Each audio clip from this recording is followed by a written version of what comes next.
দুই ম্যাচ হাতে রেখে জিম্বাবুয়ের বিপক্ষে টি-20 সিরিজ জিতে নিয়েছে বাংলাদেশ। আর এর মধ্যে দিয়ে শেষ হয়েছে চলতি সিরিজের চট্টগ্রাম পর্ব। এবার শেষ দুই ম্যাচ মিরপুর শেরেবাংলা স্টেডিয়ামে গড়াতে যাচ্ছে। এই দুই ম্যাচের টিকিটের মূল্য প্রকাশ করেছে বাংলাদেশ ক্রিকেট বোর্ড বিসিবি। শেষ দুই ম্যাচ দেখা যাবে সর্বনিম্ন 200 টাকায়, সর্বোচ্চ টিকিটের মূল্য 1500 টাকা। এক বিবৃতিতে বিসিবি জানায়, জিম্বাবুয়ের বিপক্ষে টাইগারদের টি-20 সিরিজের শেষ দুই ম্যাচ দেখা যাবে সর্বনিম্ন 200 টাকায়। এই অর্থে ম্যাচ দেখা যাবে পূর্ব গ্যালারিতে বসে। গ্র্যান্ড স্ট্যান্ডে বসে খেলা দেখতে সর্বোচ্চ গুনতে হবে 1500 টাকা। ভিআইপি গ্যালারির টিকিটের মূল্য 1000 টাকা। উত্তর দক্ষিণ গ্যালারির টিকিটের মূল্য 300 টাকা। ক্লাব হাউসে বসে খেলা দেখতে গুনতে হবে 500 টাকা। সিরিজের শেষ দুই ম্যাচের টিকিট পাওয়া যাবে ম্যাচের 2 দিন আগ থেকে ম্যাচের দিন পর্যন্ত।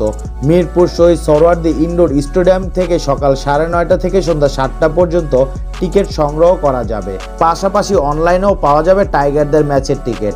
অনলাইনের টিকিট সংগ্রহ করা যাবে মিরপুর শেরেবাংলার 1 নম্বর গেটের টিকিট কাউন্টার থেকে।